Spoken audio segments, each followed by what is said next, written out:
ஹாலிடேஸ்னாலே நம்ம K travels தான். தமிழகத்தின் முன்னணி டிராவல்ஸ் நிறுவனம். Plan your happy drips with K travels. வணக்கம் ஆகாயம் தமிழ் நேயர்களே. பிரதமர் மோடி திரு ஸ்டாலின் சந்திப்பில் என்ன பேச்சு நடந்தது? உதயநிதி ஸ்டாலின் சந்திப்பின் பின்னணி என்ன? சொல்வது என்ன, நடப்பது என்ன? இதை பற்றி பேசுவதற்காக மூத்த பத்திரிகையாளர் திரு டெல்லி ராஜகோபாலன் நம்முடன் இணைகிறார். வணக்கம் திரு ராஜகோபாலன். நமஸ்காரம். நல்ல பிரதமர் மோடி நல்ல குளிருங்க. அது என்னுடைய குடர் என்பது 42-45 ஆண்டுகள் நான் பல குளிர் மழை வெயிலை பார்த்திருக்கிறேன். ஆனால் இன்று உதயநிதி அவர்கள் நரேந்திர மோடியினுடைய சூடை பார்த்து விட்டார். அந்த குளிரிலிருந்து சூடு என்றால் 100 டிகிரி சூடு, 1 இல்லை 2 இல்லை. இது அரசியல் முக்கியத்துவம் வாய்ந்தது. தாங்கள் முன்னுரையில் குறிப்பிட்டீர்கள். மு.க. ஸ்டாலின் முதலமைச்சர், மாண்புமிகு முதலமைச்சரும் மாண்புமிகு பிரதமரும் சந்தித்த பொழுது மு.க. ஸ்டாலின் அவர்களுடைய வேண்டுகோள் பெயரில் அன்னைக்கே சொல்லிட்டாங்க. முந்தா நேத்தி, அதாவது டியூஸ்டேவே சொல்லிட்டாங்க, வியாழக்கிழமை 3 மணிக்கு அனுப்புங்கன்னு. 3 மணிக்கு இப்ப பார்த்து முடிச்சிருவாங்க. இன்னொரு 1/4 மணி நேரத்தில் நாம் எதுவரும் ஒளிப்பதிவு செய்வது ஜனவரி 4 வியாழக்கிழமை 2:15 மணி. 3 மணிக்கு பார்க்க போறாரு 7 லோக் கல்யாண் மார்க் என்ற பிரதமர் இல்லத்தில். சூடு பறக்கும் என்று தான் பாஜக தரப்பிலிருந்தும் பிரதமர் செயலகத்திலிருந்தும் தெரிகிறது. அதையும் தவிர இருக்கக்கூடிய இயற்கை சூழ்நிலைகள், கேலோ இந்தியா என்பதற்கு அழைப்பு விடுக்க வந்தேன் என்றாரே, இதே உதயநிதி ஸ்டாலின் தானே செங்கலை கொண்டு காண்பித்தார். செங்கல், நீல கலர் செங்கல், ரெட் கலர் செங்கல், எய்ம்ஸ் எங்கே, இதெல்லாம் கேட்டாங்களே. சனாதன தர்மத்தை பற்றி பேசினார்களே.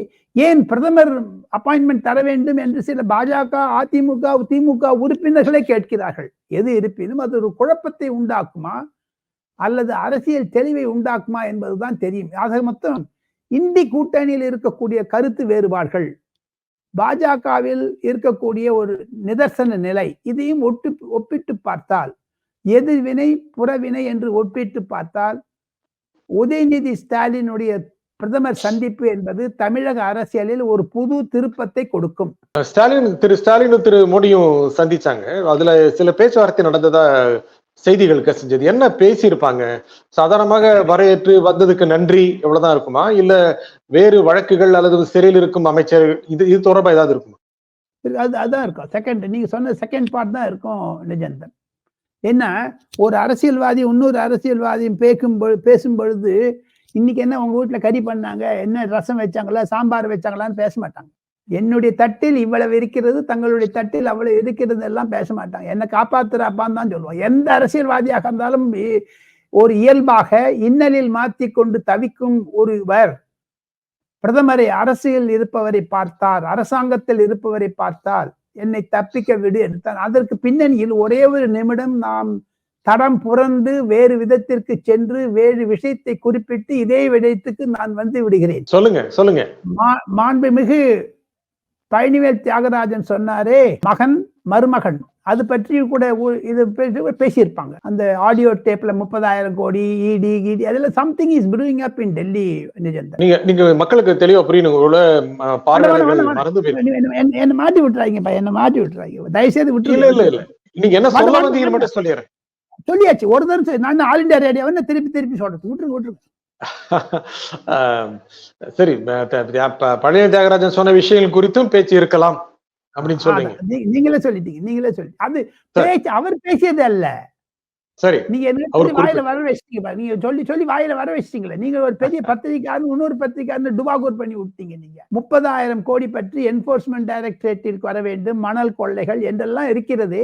அதற்கெல்லாம் ஒரு முற்றுப்புள்ளியா கமாவா 2024 பொது தேர்தலுக்கு பிறகு மீண்டும் பாஜக மத்திய அரசாங்கத்தில் 3வது முறையாக பதவிக்கு வரும் என்று கருத்து கணிப்புகள் இருந்த போதிலும், சத்தீஸ்கர், ராஜஸ்தான், மத்திய பிரதேசத்தில் வெற்றி பெற்ற போதிலும், நரேந்திர மோடி கேரண்டி என்று சொல்லி வாக்குறுதி கொடுத்த பிறகும், அதற்கு எதிர்வினையாக இந்தி கூட்டணியில் சலசலப்பும் ஒற்றுமையும் இல்லாத பின்னணியில் திமுக ஒரு குழப்ப அரசியல் நிலையில் இருப்பதாகத்தான் திமுக எம்பிக்கள் கருதுகிறார்கள். நிஜந்தன், திமுக என்ன குழப்பம் இருக்க போகுது? ஏன்னா கடந்த கூட்டணி அப்படியே தொடருது, ரொம்ப ஸ்ட்ராங்கா இருக்காங்க. ஒருவேளை காங்கிரஸுக்கு 1-2 சீட்டு கம்மியா கொடுக்க வாய்ப்பு இருக்கு. விடுதலை சிறுத்தைகள், மற்ற கட்சிகள் எல்லாமே, முஸ்லீம் லீக் எல்லாமே அப்படியே இருக்காங்க, மதிமுக எல்லாமே அப்படி இருக்காங்க. என்ன குழப்பம் இருக்கும்? ஜம்ப் பண்ணிடுவாங்க வேற கூட்டணிக்கு, பாஜக பக்கம்? வாழ்த்துக்கள். தாங்கள் அவ்வளவு தீவிரமாக இருப்பதில் வாழ்த்துக்கள். ஆடும் தெரியாதைய காலம் விட்டுருப்பாரு எடப்பாடி பழனிசாமி. என்ன பேசுறீங்க? விடுதலை சிறுத்தைகள் வெளியே வருகிறது. பாட்டாளி மக்கள் பழையன புரிதலும் புதியன புகுதலும் இருக்கும் பொழுது இது அரசியல் கலவரங்கள் மாறிக்கொண்டு வருகின்றன தமிழகத்தில். காரணம் என்ன என்று கேட்டால், எடப்பாடி பழனிசாமிக்கு சிறுபான்மையர் வாக்கு வங்கி கிடைக்காவிட்டால் மீண்டும் அவர் பாஜகவிற்கு வந்து விடுவார். அப்பொழுது இந்த கூட்டணி சரியாகிவிடும். சில விஷயங்கள் குழப்பங்கள் பாஜக கட்சியில் இருந்தாலும் கூட, அண்ணாமலையினுடைய வெற்றி பயணம் அதிகமாக இருந்தாலும் கவர்ச்சியை கொடுப்பதாக இருந்தாலும் கூட, ஆளுங்கட்சி என்பது பொதுமக்களிடமிருந்து விலகிவிட்டது. பொதுமக்கள் ஏமாந்து விட்டதாகத்தான் கருதுகிறார்கள். வெள்ள சீற்றத்திலும் சரி, 1000 ரூபாய் வராதிருந்ததிலும் சரி, இதெல்லாம் வைத்து பார்த்தால் கண்டிப்பாக கூட்டணியில் மாறாவிட்டாலும் 2024 என்பது பலம் மிக்க கூட்டணியாக இருந்த திமுக பலம் இழந்த கூட்டணியாகத்தான் மாறும். காரணம், இப்ப யாரை வச்சு ப்ரொஜெக்ட் பண்ணி சீஃப் பிரைம் மினிஸ்டர் போவாருங்க சார்? நீங்க சொல்லுங்களேன் நிஜந்தன். அவங்களுக்கு பிஎம் கேண்டிடேட் இல்ல. பிஎம் கேண்டிடேட் இல்ல. மல்லிகார்ஜுன் கார்கே இல்லையே, இது வரைக்கும் இல்ல. இல்ல, இப்ப நிதிஷ்குமார், இப்ப எனக்கு ஒரு SMS வந்தது ஒரு நிமிஷத்துக்கு முன்னாடி நிதிஷ்குமாரை கன்வீனரா போட போறாங்க இந்தி கூட்டணிக்குன்னுட்டு. மல்லிகார்ஜுன் கார்கே சோனியா காந்தியின் தலைவர் துணைத் தலைவராக போட்டுட்டாங்கன்னா முடிஞ்சிடும் சொல்லிட்டு. ஏன்னா ராகுல் காந்தி இன்னில இருந்து நடைபயணம் ஆரம்பிக்கிறாரு. நேற்று தான் துபாயில இருந்து வந்தாரு. உடனே நடைபயணம் மணிப்பூருக்கு போறாரு. இந்த கூட்டணி இதெல்லாம் ஸ்டாலினுக்கு நல்லா புரியுது இல்ல? ஏண்டாபா வாய விட்டோன்னு இருக்குது. 2019 ராகுல் காந்தி பண்ணாங்களே, என்ன ஆச்சு? வட இந்தியாவில் ஒன்னும் இல்லாத ஆயிடுச்சே. 2024 யார் வரக்கூடாது என்பதை திராவிட முன்னேற்ற கழகம் நிர்ணயிக்கும் சொல்லிட்டு இன்னைக்கே ஸ்டாலினை போய் பாக்குறாரு உதயநிதி ஸ்டாலின் பிரைம் மினிஸ்டர். அது கேலோ இந்தியாக்கு கூப்பிடுறதுக்காக, அதனுடைய நிகழ்ச்சிக்கு கூப்பிடுறதுக்காக. அது கேலோ இந்தியால ஹிந்தி இருக்குது, ஒத்துக்கிறீங்களா நீங்க? விளையாட்டு இந்தியான்னு சொல்ல வேண்டியது எங்க? ஒரு சமயத்துல ஹிந்திங்கிறீங்க, ஒரு சமயத்துல ஒன்னும் இல்ல. கனிமொழி வந்து ஆப் கஹா ஜா ரஹே ஹேன், ஆப் தோ ஹிந்தி போல்னா சாஹியேன்னு கேட்டுட்டாங்களாம் ஒரு சிஆர்எஃப் போலீஸ்காரன். அந்த அம்மாவை வேலை விட்டு அடிச்சது அந்த கனிமொழி. அவ்வளோ பெருமா அந்த டமான் அடிச்சாங்களே வச்சிருந்து. ஏக் ஹிந்தி போல்னே இத்தனா குஸ்ஸா ஆ गया आपको? अभी हिंदी खेलो इंडिया उसको तो तमिल में बोल दो, விளையாட்டு இந்தியான்னு. எங்க நிதிஷ்குமார் வந்து आप हिंदी सीख करके आ जाओன்னு சொன்னாரு. டிஆர் பாலு பார்த்து ஸ்டாலினை பார்த்துட்டு அவ்வளவு கோபமா சொன்னாரு. இவங்க வெளிநடப்பு செய்திருக்க வேண்டியது தானே சார்? இவங்க क्यों उधर बैठे थे? क्योंकि सत्ता में प्यार है. இன்னும் முக்கியம், இப்ப வந்து அந்த சந்திப்பு, பிஎம் ஸ்டாலின் சந்திப்புல நீங்க ரொம்ப லேசா அந்த நிகழ்ச்சியோட ஒரு கோடி காட்டிட்டு போயிட்டீங்க. ஃபியூச்சர்ல என்ன நடக்கணும், என்னென்ன ஆகணும் இப்படின்னு 2 துருவங்களா இருக்காங்க. பாஜகவும் திமுக 2 துருவங்களா இருக்காங்க. திரு மோடியும் திரு ஸ்டாலினும் 2 துருவங்களாக இருக்காங்க. அரசு ரீதியான நிகழ்ச்சியில மட்டுமே ரொம்ப ஒன்றாக சேர்ந்து பண்றாங்க. அந்த மாதிரி சமயத்துல 2 துருவங்களாக இருந்து எதிர்கட்சி கூட்டணியில் முக்கிய பங்கு வகிக்கின்ற திமுக பாஜக கிட்ட நீங்க சொல்ற மாதிரி சில சலுகைகளை காட்டுங்கள், ஊழல் குற்றச்சாட்டு தொடர்பாக அப்படின்னு கேட்க முடியுமா? கேட்பாங்க, கண்டிப்பாக கேட்பார்கள். காரணம் என்ன என்று கேட்டால் அவ்வளவு அழுத்தம். அந்த அங்கித் திவாரி என்பவரை அரசு செய்ததனால் டைரக்டர் ஜெனரல் ஆஃப் தமிழ்நாடு போலீஸுக்கே ஒரு பெரிய குற்றம் வந்தவற்றதாகத்தானே மத்திய போலீஸ் அதிகாரிகள் கூறுகிறார்கள். மு.க. ஸ்டாலின் முதலமைச்சருக்கு அது தெரியாது என்று கூட டெல்லியில் பரவலாக பேசுகிறார்கள். அது யார் செய்தது? அதிகாரிகளே செய்தார்களா அல்லது உதயநிதி ஸ்டாலின் செய்தாரா? அதற்கு பிறகு ஏற்கை சீற்றம் இப்போதான் கொஞ்சம் தெரிஞ்சு வந்திருக்குது. இப்ப பாருங்க, என்போர்ஸ்மெண்ட் டைரக்டரேட் ஹேமந்த் சோரேனுக்கும் அரவிந்த் கெஜ்ரிவாலுக்கும் ஆரம்பிச்சுட்டாங்க. நாளைக்கு துரைமுருகன் மீது ஆரம்பிக்காது என்று என்ன உத்தரவாதம் இருக்கிறது? ஒருவேளை இவர் பார்த்துட்டதுனால கொஞ்சம் தள்ளி போட்டாலும் போடுவாங்களா? ஆனா மொத்தம் எதிர்கட்சிகள் நீங்க சொல்ல வந்து கொஞ்சம் விளக்கிருங்க. பிஎம் சிஎம் பார்த்துட்டதுனால தள்ளி போட்டுருவாங்களா? மாட்டாங்க. அந்த இது கிடையாது. அரசுக்கு அரசு கைகோப்ப இருப்பாங்க. எதிர் துருவம் திமுக. பாஜகவை பொறுத்த மட்டும் எப்பொழுது பசுமுத்திரம் என்று சொன்னாரோ செந்தில்குமார், நாடாளுமன்றத்தின் மாண்புமிகு என்பி அதை வித்ட்ரா செஞ்சாரு பாருங்க. தட் இஸ் மோர் ஒரு how do I say that? It's more dangerous than accepting that. He should not have regretted it. அது பாஜக பெருசு ஆக்கி விட்டாங்க பொது வலைத்தளங்களில். அந்த திருப்பி நம்ம வரலாம் உதயநிதி ஸ்டாலின் மீட்டிங்க்கு. சார், இது குரூஷியல். சென்னையில பார்த்து குடுத்துருக்க முடியாது சார். இன்னைக்கு அவர் அந்த மீட்டத்துல அவர் இருந்தா குடுத்துருக்க முடியாத. இது 2வது முறையாக சந்திக்கிறார்கள். அதையும் தவிர பிரதமர் நரேந்திர மோடியும் முதலமைச்சர் மாண்புமிகு மு.க. ஸ்டாலினும் சந்தித்தது சென்ற வாரம் தான். அந்த இண்டி கூட்டணிக்கு வந்த பிறகு சந்தித்தார்கள் இரவு 10:30 மணிக்கு. அது பற்றி ஏதாவது செய்தி கசிந்ததா பொது வலைத்தளங்களில்? ஏன் நிருபர்களிடம் முதலமைச்சர் பேசவில்லை, ஏன் வாயடைத்து இருக்கிறார் என்ற கேள்விகள் எல்லாம் வருகிறதே. இதெல்லாம் ஒரு சூசகமாக பாத்தீங்கன்னா ஏதோ குச்சு குச்சு குச்சு குச்சு நடக்குதுங்க. Something is gossiping somewhere. அது உங்களுக்கு தெரிஞ்சிருக்குமே. உதயநிதியை தூது அனுப்பினாரா முதல்வர் ஸ்டாலின்? ஆமாம். என்ன டீல், என்ன பார்கெயின், என்ன பேரம்? 24க்கு அப்புறம் உங்களோட இருக்கேன்னு அவ்வளவுதானே. நேரடியா சொல்றீங்க நீங்க. திமுக எதுக்கு வேணும் பாஜகவுக்கு இன்னைக்கு நிலைமையில நீங்களே சொன்ன மாதிரி கடந்த தேர்தலுடைய பெர்ஃபார்மன்ஸ் வச்சு பார்க்கும்போது இப்ப இருக்கிற நிலைமையை பார்க்கும்போது மறுபடியும் ஆட்சிக்கு வருவார்கள், பெரும்பான்மை பெறக்கூடிய வாய்ப்பு இருக்கிறது தேசிய ஜனநாயக கூட்டணி. திமுக எதற்கு பாஜகவுக்கு வேண்டும்? அடுத்த 2.5 வருடம் ஆட்சி நன்றாக நடக்க வேண்டும். 26 மீண்டும் திமுக வர வேண்டும் என்றால் பாஜகவுடன் கைகோர்த்து போனாதான் நல்லபடியாக நடக்கும் என்று மு.க. ஸ்டாலின் ஒரு முடிவுக்கு வந்து விட்டதாகத்தான் அது அறிகுறி தெரிவிக்கிறது. நிஜம்தான். ஆனா ஒரு நல்ல ஒரு மக்கள் ஹோல்ட் ஆன் மிஸ்டர் நிஜந்தன், கொஞ்சம் ஹோல்ட் ஆன். 2.5 வருடம் இல்லைங்களா? 5 வருட பதவியில் 2021 இருந்து 2024 மட்டும் 2.5 years. இங்கே ஒரு 2.5 years gone. So you are in the midterm. Of your government. அதை பார்க்க போனீங்கன்னா மிட்டம் அப்ரைசல்னு பண்ணுவாங்க. பெரிய பெரிய கம்பெனில சரி, நீங்களும் பரீட்சை எழுதிருக்கீங்க, நானும் பரீட்சை எழுதியிருக்கேன். மிட்டம் அப்ரைசல் உங்களுக்கு ஹாஃப் இயர் எக்ஸாமினேஷன்ல கிரேட் வரும். கிரேட் என்ன போடுவாங்க? டப்பு எக்கேஞ்சி வச்சிருந்துச்சு சார் 24க்கு அப்புறம் மத்திய அரசாங்கத்திலிருந்து வந்தாக்கணும். ஸோ அதை விரோதித்துக் கொள்ளக்கூடாது என்ற ஒரு மனப்பான்மையும் இருந்திருக்கக்கூடும் மு.க. ஸ்டாலினுக்கு. சரி, நீங்க இப்போ தெளிவா சொல்லிட்டீங்க. கட்சி ஆதரவோ இல்லையோ மத்திய அரசுடைய நிதி உதவி இருந்தால்தான் ஆட்சி சிறப்பாக நடக்க முடியும். அதற்காக இணக்கமாக போகிறார்கள், தாழ்ந்து போகிறார்கள் சொல்லக்கூடாது. சரிதானே? தாழ்ந்து போவதே கிடையாது. எந்த அரசியல்வாதியும் தாழ்ந்து போவதாக பாவனையை கொள்ள மாட்டார்கள். தாழ்ந்து போனாலும் மண்ணில் மீசை ஒட்டவில்லை என்றுதான் காண்பிப்பார்கள். சரி, மத்திய அரசு தமிழக அரசுக்கு 2024க்கு பிறகு நிதி உதவி செய்தால்தான் தமிழக அரசு சிறப்பாக செயல்பட முடியும். சரி, அரசியல் ரீதியாக திமுக மூலம் பாஜகவுக்கு என்ன பலன் கிடைக்கும்? காங்கிரஸில் இருந்து திமுகவை பிரித்து விட்டாலே அது ஒரு மாபெரும் பலம். காங்கிரஸ் ஆல் இந்தியா பலமுறை சொல்லிட்டீங்க. 2014க்கு அப்புறம் 2019க்கு அப்புறம் காங்கிரஸ் சமாப்த் வட இந்தியாவில். அதை ஒன்னும் சமாதி பண்ணிடணும் தான் மோடியினுடைய எண்ணம். சரி, வட இந்தியா நீங்க பல தடவை சொல்லிட்டீங்க. வட இந்தியாவில் காங்கிரஸ் எங்க இருக்கிறது அப்படின்னு எங்கிட்டையும் நீங்க கேட்டிருக்கீங்க. தமிழ்நாட்டுல நிச்சயமாக இருக்கு, பல இடங்கள் வெல்லுது. அப்படி திமுக தோல் மேல இருக்கிறதுனால தான் வெல்லுது. அது தோல்ல இருந்து இறக்கி விட்டாரு பாருங்க அம்பேல்.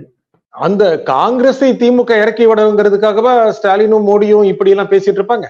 அப்படி ஒண்ணு சொல்ல முடியாது. எது இருப்பினும் 2024க்கு பிறகு மோடி மீண்டும் வந்துவிட்டால் தமக்கு ஆபத்து வரும் என்ற சூழ்நிலையில் அந்த ஒரு எண்ணத்தில் கூட சந்திப்பு இருந்திருக்கலாம்.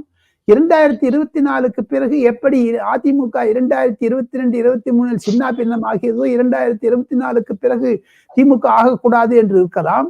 எப்படி 2019 ஆர்டிகிள் 370 அப்ரகேட் செய்து சுப்ரீம் கோர்ட்டில் முந்திரி வாங்கினார்களோ அதையும் இருக்கலாம்.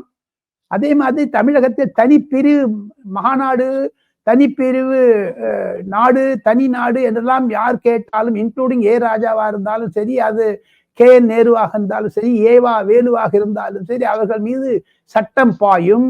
அந்த சட்டத்தை ஆர்டிகிள் 370 விட மேஜர் டேஞ்சரஸான சட்டத்தை 2024 ஆகஸ்ட் மாதம் கொண்டு வர இருக்கிறார்கள் மத்திய அரசாங்கத்தில். அது திமுகவைத்தான் பாதிக்கும். ஆக மொத்தம் தமிழகத்திலும் தனி நாடு என்ற ஒரு கோரிக்கையை, திராவிடத்தை மங்க வைக்க வேண்டும் என்று கூட பாஜக நினைக்க கூடும். நிஜந்தன் அதுதான் ஒரு பின்னணி. நிஜந்தன் உதயநிதி சந்தித்து பிரதமரை கூப்பிடுறார். பிரதமர் மறுபடி வரக்கூடிய வாய்ப்பு இருக்கு. தேர்தலுடைய சூடு, பிரதமர் முக்கியமாக தமிழகம் வந்ததே முக்கியமாக பல நலவாழ்வு திட்டங்களை செயல்படுத்தியது, ஏற்கனவே முடிக்கப்பட்ட திட்டங்களை செயல்படுத்தியது எல்லாமே ஒரு முதற்கட்ட தேர்தல் பிரச்சாரம். தேர்தல் பிரச்சாரத்தை தொடங்கிட்டாரு அப்படின்னு சொல்லப்படுகிற இந்த சூழ்நிலையில தமிழ்நாட்டுல பிஜேபி வெல்லுமா வெல்லாதா இப்படின்னு ஒரு பெரிய அளவுக்கான குழப்பங்கள் இருக்கு. ஏன்னா எதிர்கட்சிகள் வாக்கெல்லாம் பிரிஞ்சு இருக்கிற இந்த சமயத்துல எதிர்கால திட்டங்களை கருத்தில் கொண்டு தமிழ்நாட்டை பிஜேபி பலப்படுத்தணும்.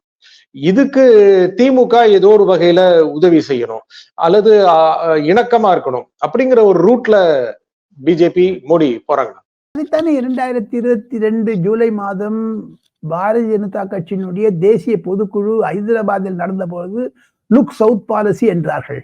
எப்படி 2014 லுக் ஈஸ்ட் பாலிசி என்று சொல்லி திரிபுராவிலும் அசாமிலும் வெஸ்ட் பெங்காலிலும் பாஜக நன்றாக வந்தது 2019. இதெல்லாம் ஒரு தொலைநோக்கு பார்வையுடன் பாஜக பார்க்கிறது. தாங்கள் சொன்ன கூற்று கரெக்ட் தான். தமிழகத்தில் வேறு ஊண்ட வேண்டும் என்ற எண்ணம் பாஜகவிற்கு இருக்கிறது.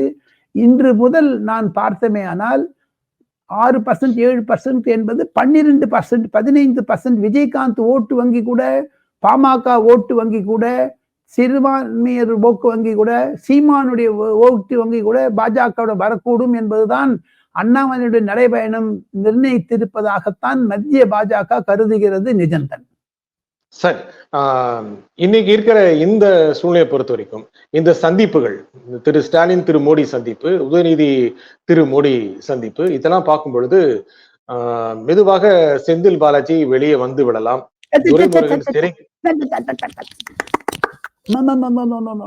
அதுக்கு அந்த சட்டத்துக்கிட்டே போவாதீங்க. நம்ம பயம் எங்க, நம்ம 2 பேரும் ஜெயில அடிச்சிருப்பாங்க. மத்திய அரசாங்கத்தினுடைய இந்த போக்கு, பிரதமர் உதயநிதி ஸ்டாலின் சந்திப்பு, பிரதமர் மு.க. ஸ்டாலின் சந்திப்பு என்பது ராகுல் காந்தியினுடைய வயத்தில் புலியை கரைத்து விட்டது. காங்கிரஸ் தலையில் குழப்பத்தை உண்டாக்கி விட்டது. அதற்காகத்தான் நரேந்திர மோடி செய்தாரோ என்ற எண்ணங்கள் கூட என் மனதில் வருகிறது. நிஜந்தன் ஏன் ஸ்டாலின் இந்தியா கூட்டணி விட்டு போக மாட்டாரு அப்படின்னு ராகுல் குழப்பத்தை உண்டாக்கி விட்டாங்கல்ல. இப்ப பாருங்க, நேத்தி அதானி அதானி அதானி சைனா சைனான்னு இந்த ராகுல் காந்திக்கு சுப்ரீம் கோர்ட் ஒரு பெரிய பிளான் அடிச்சாங்கல்ல கன்னத்துல. அதானி மீது ஒரு செபி பண்றது கண்டினியூ ஆகட்டும் சொல்லிட்டு. சோ ஆக மொத்தம் மு.க. ஸ்டாலின் புரிஞ்சுக்கிறார் சார் அரசியல. அவரும் 50 வருஷமா இருந்திருக்காரு சார். நம்ம நரேந்திர மோடி 70 வருஷம் இருந்தாருன்னா இவர் 50 வருஷம் இருந்திருக்காரு. எடப்பாடி பழனிசாமி 40-50 வருஷம் இருந்திருக்காரு. எல்லாமே அரசியல்வாதி. ஒன்னு கட் பண்றது பார்ப்பாங்க. மு.க. ஸ்டாலினுக்கு புரியுது. ராகுல் காந்தி இந்த மாதிரி ஏதோ ஒரு இடத்துல சேச்சிட்டு கட்சியில இதே பரந்தூர்ல அதானியோட நீ கை போத்துன்னு போறீங்களே, இதே அதானியோட பக்கத்து மாநிலமான தெலுங்கானாவில் கை கோட்டுன்னு போனீங்களா இல்லையா? நேத்தி ரேவந்த் ரெட்டி கைத்து பட்டாரா இல்லையா? அப்ப மூக்கோடப்பு யாருக்கு? ராகுல் காந்திக்கு.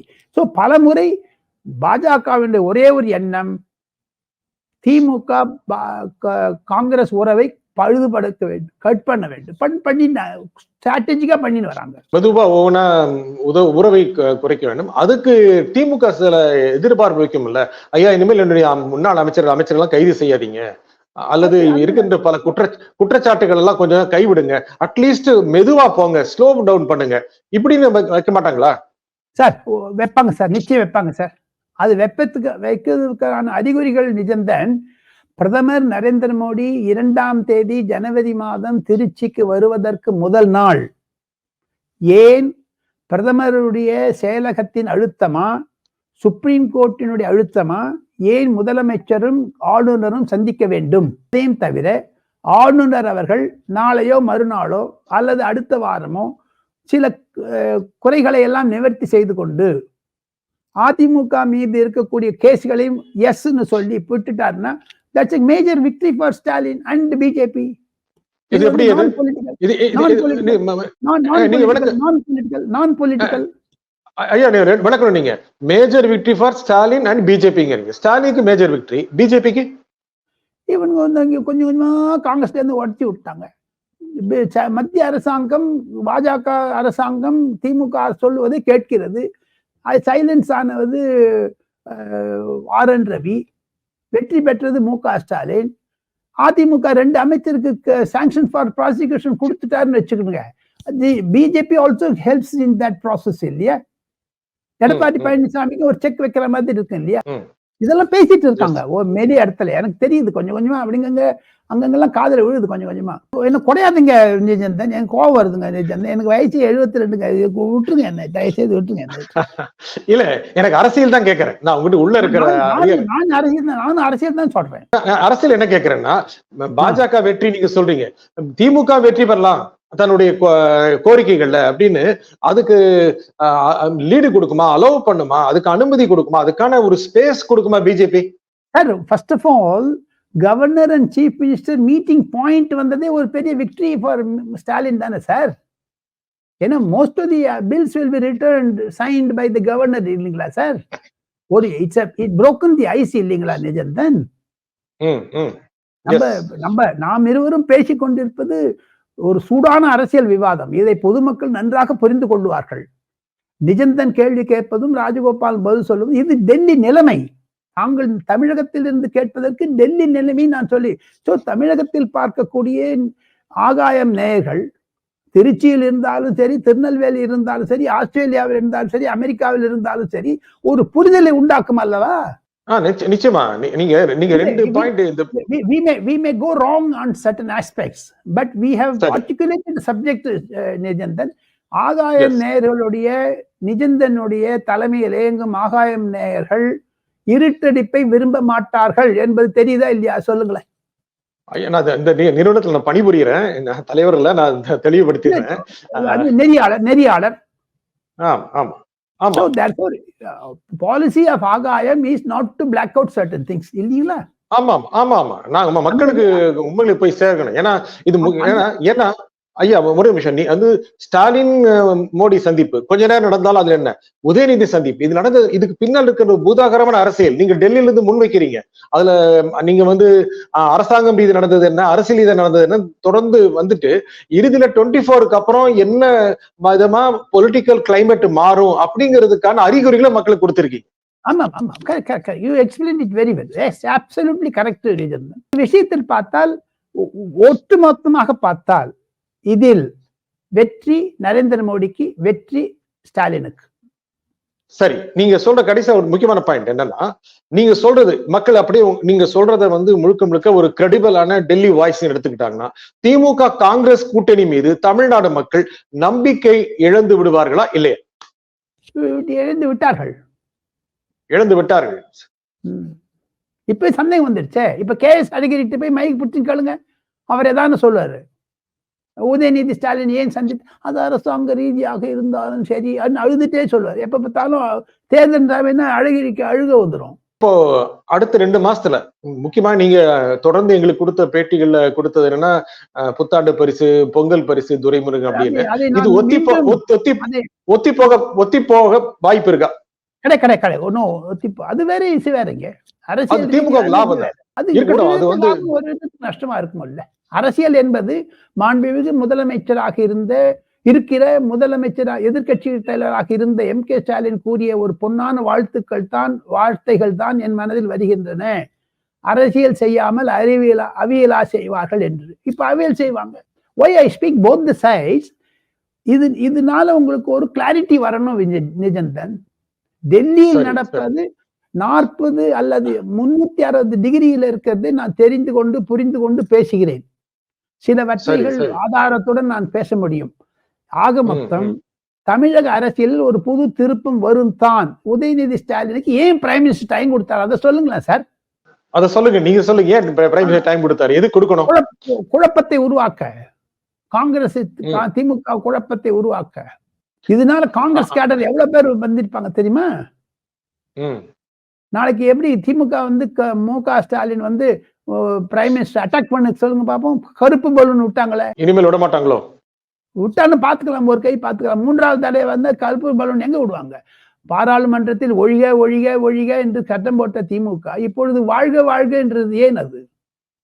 அதுவும் ஆளுநர் சந்திப்புக்கு பிறகு ரொம்ப குஷியா இருக்காங்களே, ஏன் இது? இந்த சட்டங்கள்லாம் நிறைவேறுங்கிற மகிழ்ச்சி தான். பொதுமக்கள் தமிழகத்திற்கு நல்லது தானே அது நரேந்திர மோடி மூலமாக வந்தால் இன்னும் நல்லது தானே. எதிர்காலத்தில் திமுக பாஜக கூட்டணி சாத்தியமா? இது வந்து ஒரு அந்த மாதிரி hypothetical I don't see, but a cordial relationship is possible after April 2024. இந்த நிகழ்ச்சியில் கலந்து கொண்டு உங்கள் மேலான கருத்துக்களை, உங்களுடைய பார்வைகளை பதிவு செய்ததற்காக திரு டெல்லி ராஜகோபாலன் மிக்க நன்றி.